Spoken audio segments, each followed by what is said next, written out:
There's a chilling fear that can grip a community, one that seeps quietly into homes, hospital halls, and streets. Fear born not from strangers or the unknown, but from the slow, deliberate attacks of a man consumed by rage. This is a story of how 22 female nurses became the targets of terrifying, calculated rampage, how fear turned sisters into fugitives, and a city into a hunting ground. Welcome to Crimes Exposed, and today, we dive deep into the harrowing true story of Michael Carter, a man broken by his past who unleashes fury on those sworn to heal. Before we begin, make sure you hit that subscribe button and ring the notification bell so you don't miss any of our gripping true crime stories. Greenfield, Ohio, was the kind of place where everyone knew your name and your story. A quiet town nestled amid rolling hills and dense patches of maple trees, it had a charm that drew people in and held them close. Families thrived here, children played freely in the streets, and neighbors greeted one another with genuine smiles. At the heart of this close-knit community was Greenfield Medical Center, a modest hospital with a reputation for compassionate care. Within the hospital walls worked a dedicated team of nurses, the unsung heroes who formed the backbone of the healthcare system. There were more than 100 of them, each with a unique story, a unique reason for choosing such a demanding profession. Among them were 22 women who had formed quiet sisterhood, bound by long shifts, shared laughter, and the unrelenting pressure of their jobs. Sarah Mitchell, 42, was the mother of 2 teenagers. Known for her warm smile and calm demeanor, she was a kind of nurse who could soothe the most anxious patient with just a few kind words. Emily Daniels, 27, was a fiercely independent night shift nurse, dedicated but quiet, with an unshakable sense of duty. Lisa Carter, 51, a veteran nurse and mentor, often stayed late to train the new recruits, passing down her years of hard-earned knowledge. Each morning, these women donned their scrubs, kissed their families goodbye, and headed into the hospital halls with determination that could move mountains. Life in Greenfield was simple but demanding. Nurses worked 12-hour shifts, often understaffed and overworked. Yet they never complained. They had chosen this path to help, to heal, and to make a difference. But that delicate balance of normalcy was about to be shattered. On a chilly October evening, as the autumn leaves rustled gently in the breeze, Susan Thompson pulled on her dark green jacket after finishing her night shift. At 34 years old, Susan was a rising star at the hospital, compassionate, quick-thinking, beloved by patients and colleagues alike. Her usual route home was a short walk from the hospital parking lot to her car, just 5 minutes through a quiet street lined with houses bathed in the soft glow of porch lights. But that night, Susan's walk was anything but ordinary. Unbeknownst to her, a shadow lurked nearby, a figure watching her every step, hidden behind a chain-link fence. The streetlights flickered faintly as the figure approached silently, a gloved hand reaching out with lethal intent. Suddenly, Susan felt a sharp impact from behind. The world spun. She crumpled to the ground, disoriented and terrified. The attacker struck again, brutal, swift, merciless. She managed to crawl away, gasping for breath, clutching her side where the pain was unbearable. Minutes later, a passerby found her near unconscious and called 911. Detective Laura Mitchell arrived swiftly, her heart pounding as she examined the scene. She had worked cases of violence before, but something about this attack felt personal, calculated. Susan was rushed to the emergency room, her injury severe but not life-threatening. As Susan's co-workers heard the news, fear spread through the hospital like wildfire. If one nurse could be attacked, were others at risk? That night, as the hospital corridors hummed with hushed conversations, the women who dedicated their lives to healing began to feel something they never imagined: vulnerability. The morning sun cast long shadows across Greenfield Medical Center as the news of Susan Thompson's attack rippled through the hospital halls. Nurses gathered in whispered groups, faces pale, eyes wide with disbelief and growing dread. How could something so brutal happen to one of their own? Susan lay in a sterile hospital bed, bandaged and bruised, her spirit battered but unbroken. Detective Laura Mitchell sat quietly beside her, notebook in hand, gently coaxing out every detail the shaken nurse could recall. Susan's voice was barely a whisper as she described the night. I didn't see him. He was so fast. One moment I was walking, the next I was on the ground. I felt anger, hatred. It wasn't random. He knew me. Susan's words sent a chill through Laura's spine. This wasn't a random act of violence. This was targeted. Outside, the community reeled. Local news outlets covered the story with urgency. Families locked their doors earlier. Mothers urged their daughters to stay safe. The hospital implemented immediate security measures. Security guards at every entrance, escorts for staff leaving late shifts, surveillance cameras installed in dark corners. But the fear was already taking hold. Just days later, Lisa Carter, the senior nurse, was found trembling after a terrifying encounter. She had been followed for blocks, a shadow trailing her steps, until the moment someone shoved her forcefully into a narrow alley. Though she escaped physical harm, the psychological scars were deep. Lisa's hands shook as she recounted the incident. I felt hunted, like I was being watched, waiting for the next moment to strike. The police were alarmed. The pattern was unmistakable. Female nurses targeted late at night, assaulted or threatened near their homes or on hospital grounds. 22 victims in all by the end of the month. Detective Mitchell worked around the clock. She knew the clock was ticking before the attacker would strike again. The hospital held an emergency meeting. Nurses who once greeted each other warmly now exchanged nervous glances, clutching pepper spray or keys between trembling fingers. The sisterhood they built felt fragile, under siege. As October turned into November, the attacks escalated with brutal precision. The community of Greenfield was gripped by a creeping terror that no one could escape. 22 female nurses, each attacked or threatened in a calculated spree of violence, a horrifying campaign that shattered their sense of safety and trust. Detective Laura Mitchell and her team pored over every detail, victim statements, surveillance footage, crime scenes, but the attacker remained elusive. The victims shared harrowing stories. Jenna, a 29-year-old mother of a toddler, was followed for miles on her way home before a man in dark clothes lunged at her near a deserted park. She managed to scream, drawing attention and escaping with bruises but deep trauma. Maria, a compassionate nurse known for her smile, was pushed down a flight of stairs inside the hospital by an unseen assailant. Though she recovered physically, the psychological damage was lasting. Kelly, a young nurse with dreams of specializing in pediatrics, found threatening notes pinned to her locker. "You're next." The attacks were not random acts of violence, but a sinister, targeted campaign. All victims shared one thing. There were women nurses at Greenfield Medical Center. The hospital community struggled to maintain calm. Group meetings were held, counseling offered, but nothing could erase the fear that shadowed every shift. Detective Mitchell gathered her team in the dimly lit precinct conference room. A large map of the town lay spread across the table, pins marking the locations of each attack. We're dealing with a predator who knows his victims, is watching them, planning his moves carefully, Laura said grimly. We need to find a connection beyond just their jobs. The pressure from the public mounted. Local media dubbed the assailant the Greenfield Stalker, and nurses demanded answers. The hospital boosted security, installing more cameras, hiring guards, providing escorts. Yet the attackers still struck, each time more brazen, more cruel. Michael Carter was a name whispered quietly throughout Greenfield, a man marked by tragedy, isolation, and growing bitterness. Born and raised in this quiet town, Michael's childhood was anything but peaceful.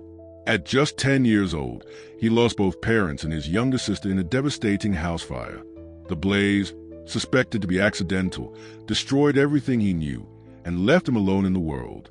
The foster care system, meant to protect, became a nightmare. Michael was shuffled from home to home, each more abusive than the last. Locked in closets, starved, beaten, he learned early to hide his pain behind a wall of silence. When he was 16, the last fragment of family he held onto slipped away. His sister, Sarah, who had survived the fire but was left with chronic health issues, died due to a medical error during surgery at Greenfield Medical Center. Michael's world shattered again. He blamed the hospital. He blamed the nurses, the people who should have cared, healed, and saved. In his eyes, they had failed his family. Over the years, Michael's grief fermented into anger, then hatred. He withdrew from society, working odd jobs, rarely speaking to anyone. Neighbors described him as quiet, strange, and sometimes frightening. But few understood the storm brewing inside. His nights were spent obsessively researching the hospital, nursing staff, and their schedules. He studied their routines, memorizing faces, places, and times. Detective Mitchell pored over Michael's background. The man's history painted a portrait of pain and isolation, but also one of growing rage and paranoia. He sees enemies everywhere, a former foster parent told the police. He never trusted anyone. After Sarah died, it was like something inside him broke. What started as private anger soon twisted into something dangerous. Michael began leaving threatening messages, stalking nurses, escalating to physical violence. His attacks were methodical, no random acts of violence, but carefully planned assaults aimed at those he blamed for his suffering. Michael's past was not an excuse, but a lens to understand the darkness that had consumed him. A broken man, drowning in grief and hate, had become a threat to the very community that tried to heal. Detective Laura Mitchell stood in the precinct briefing room, eyes locked on the sprawling map of Greenfield, peppered with red pins marking each attack site. Her team had been working tirelessly for weeks, but the elusive man behind the violent spree remained a ghost. Michael Carter was smart, methodical. Each assault was executed with chilling precision, leaving little trace behind. He wore gloves, avoided cameras, struck under cover of darkness. For every lead, there was a dead end. "We're chasing shadows," said Officer Ramirez, frustration thick in his voice. Laura clenched her fists. "We can't afford to lose focus. Every hour he's out there, another nurse is in danger." The pressure mounted. Families pleaded for answers. Nurses banded together, their courage shadowed by fear. Hospital security ramped up, escorts for staff leaving at night, surveillance cameras installed in every dark corner, emergency call buttons distributed. Yet, Michael remained one step ahead. The attacks continued, each more violent, each more desperate. The city's tension reached a boiling point. Local media dubbed the assailant the Greenfield Shadow, fueling public anxiety. Detective Mitchell knew that beneath the fear lay a fractured man, someone broken by trauma, lashing out at the world. But understanding would not stop the violence.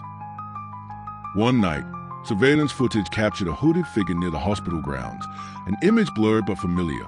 Witnesses described a man matching Michael's description, medium build, dark clothing, moving silently. Police increased patrols and surveillance, closing in, but Michael slipped away each time. The community was living in terror. Nurses armed themselves with pepper spray, avoiding alone walks. Shifts were shortened. Some resigned outright, unable to face the danger. Yet, despite the fear and frustration, hope remained. Detective Mitchell vowed, "We will catch him. We owe it to the nurses. We owe it to Greenfield." Detective Laura Mitchell sat in her office, the weight of the investigation pressing heavily on her. Then came a call that shifted everything. Jessica Harper, a nurse at Greenfield Medical Center, had requested a private meeting. Jessica was known among the staff, professional, reserved, but sharp-eyed. What she revealed left Laura stunned. Jessica confessed she had a personal history with Michael Carter, more than anyone suspected. Years ago, they had been involved in a relationship. It was volatile, marked by passionate highs and devastating lows. Jessica admitted the relationship ended after she accused Michael of threatening behavior. She had reported him once, but with no physical evidence, the hospital administration had taken no action. "I never imagined he'd come after us like this," Jessica said, voice trembling. "But I feared him. I feared what he might do." This revelation rocked the investigation. Could Michael's rage have been fueled not only by trauma, but by a deep personal vendetta? Laura and her team began digging into Jessica's past with Michael, uncovering heated arguments, restraining order filings, and whispered rumors of obsession and betrayal. The hospital community felt the impact. Trust fractured. Rumors swirled. Could someone among them have unintentionally stoked the fire? Jessica's courage to speak out offered new leads, but also complicated the narrative. The manhunt intensified, fueled now not just by duty, but by betrayal and tangled emotions. "I never thought the man I once cared for could become such a threat," Jessica admitted, tears in her eyes. "We all trusted the hospital to keep us safe, but that trust is broken." The pieces of the puzzle were falling into place, but the picture was darker and more tangled than anyone imagined. It was a cold, rainy night in late November when the trap was finally set. Detective Laura Mitchell's team had been watching Michael Carter's known haunts, analyzing patterns, and coordinating with hospital security. Their patience was about to pay off. Emily Daniels, one of the nurses still working night shifts despite the terror, agreed to cooperate in a risky sting operation. Police would escort her. Cameras would record every move, and backup units waited in the shadows. As Emily left the hospital, the rain fell in sheets, blurring the streetlights and muffling sounds. Her heart pounded, not just from fear but from the hope that this nightmare would finally end. Suddenly, a figure emerged from the darkness. Michael, clad in black, hood pulled low, eyes cold and determined. The chase began. Emily sprinted down the slick pavement, police radios crackling commands. Officers followed, corners lit by flashing patrol lights. Michael's desperation was palpable, years of rage boiling over in frantic motion. Cornered in a narrow alleyway, drenched and breathless, Michael faced Detective Mitchell and her team. His eyes flickered with madness and pain. "I had to make them pay," he rasped. "They took everything from me." A tense standoff followed. Negotiators spoke calmly, urging him to surrender, but the damage inside him was raw and deep. Finally, exhausted and overwhelmed, Michael dropped to his knees, tears streaming down his face. The manhunt was over. At the precinct, Michael gave a detailed confession. His trauma, his rage, his twisted need for revenge. His words painted a portrait of a broken soul, consumed by grief and hate.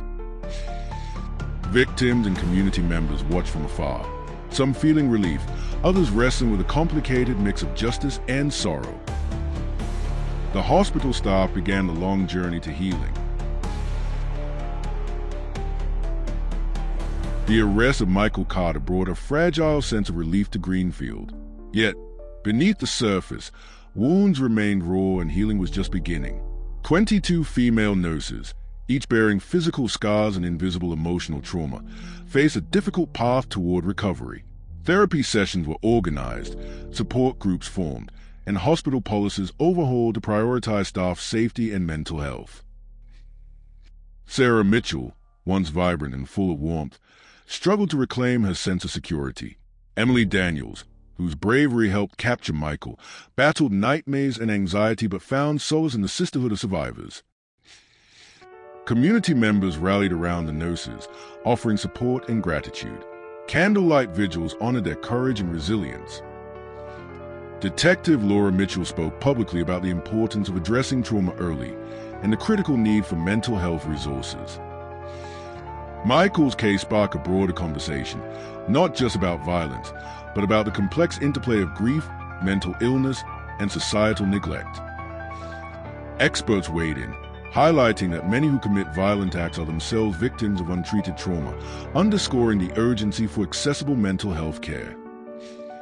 The hospital implemented ongoing training to help staff recognize warning signs of danger, foster a supportive environment, and ensure that no cry for help goes unheard. Final reflection. This story is a stark reminder that beneath every headline is a human being, a victim and a perpetrator, each shaped by their past. Injustice and pain cannot be undone, but through awareness, compassion, and action, communities can work to prevent such tragedies from repeating. What are your thoughts on Michael's story and the impact on the Greenfield nurses? Do you think more could have been done to prevent this? Share your opinions and experiences in the comments below. We want to hear from you. Please like, subscribe, and turn on notifications to stay informed with more true crime stories that explore the deeper truths behind the headlines. Thank you for watching and being part of this important conversation.